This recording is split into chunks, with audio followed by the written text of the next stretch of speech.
Aux aurores, Djeneba Koumaré prépare la bouillie pour ses enfants. Depuis 3 mois, l'un d'entre eux a retrouvé le chemin de l'école.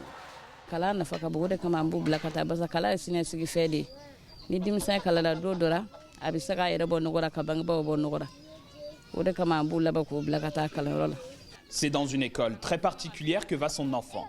Une école en plein cœur du fleuve Niger, sur une île. D'ethnie Bozo, ils sont considérés comme les maîtres des eaux.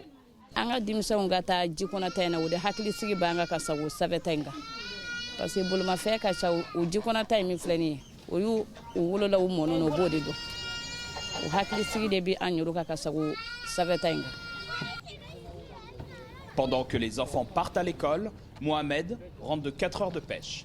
Dans sa bassine, très peu de poissons.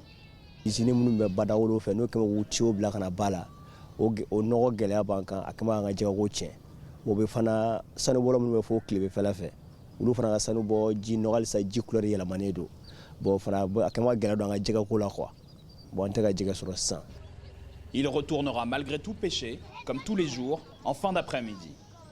Pour Bazoumana Koumaré, chef de village, d'autres facteurs expliquent la raréfaction des poissons.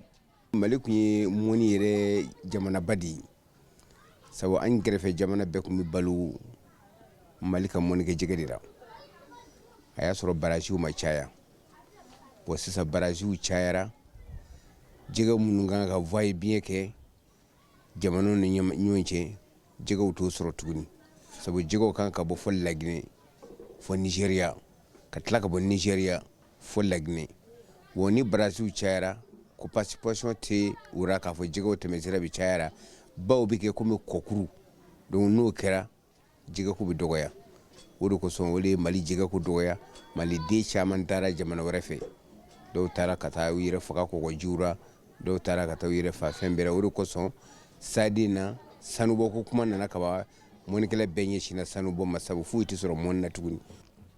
Pour sauver le village, Bazoumana souhaite faire de la pisciculture. Mais en attendant, et pour fuir la misère et l'insalubrité, beaucoup de jeunes bozos ont abandonné les lieux et travaillent en ville dans divers métiers afin d'assurer leur subsistance. De son côté, Sega Diallo, enseignant à la retraite, croit lui en un changement de l'intérieur. Il a repris du service après 37 ans d'enseignement pour le compte de l'Éducation nationale. À l'initiative de l'association Karama, il dispense des cours, bénévolement, à une quarantaine d'élèves âgés de 6 à 12 ans depuis 3 mois. Pour lui, l'éducation est à la base du développement. L'enseignement se fait en français. Nous voulons surtout mettre l'accent sur l'éducation environnementale. Nous voulons profiter de l'île pour amener ces enfants parce que vous avez remarqué au niveau du village Bozo, l'environnement laisse à désirer. Donc nous pensons qu'en formant ces enfants-là, ils auront un impact sur les parents et petit à petit, le changement viendra. Au village Bozo, nombre d'enfants n'allaient pas à l'école. Il s'agit donc aujourd'hui de les encadrer. Nous avons toute une programmation. Là, c'est la première phase. Après, nous proposons de rencontrer de temps en temps les villageois et de discuter avec eux, voir un peu ce qu'ils pensent de tout ça, quoi. Pour rester, il va pourtant falloir combattre. Très attaché à son terroir, Boubacar souhaite préserver les traditions et continuer à confectionner des filets de pêche. Depuis fitini fosi sa bara flatene na nini de. Depuis fitini. Depuis 600 woro. Son travail, il l'aime. Il ne sait pourtant pas combien de temps il va pouvoir le faire perdurer. Régulièrement, les autorités demandent aux bozos de quitter les lieux.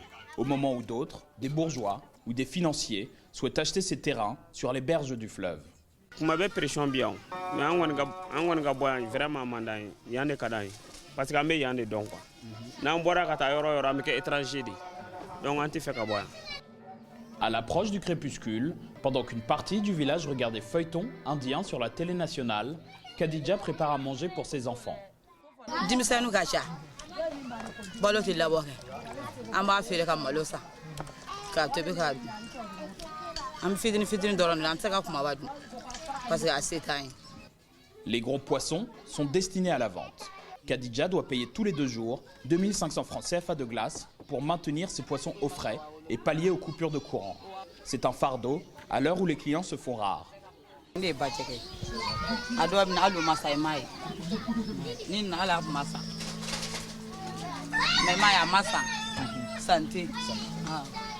ni sanu kɔni bɛ ma frigo falen foyi ma san fɔlɔ kuru kelen dɔrɔn de sanna wari ma sara kɛra juru de ye 7,000 a wari ma sara.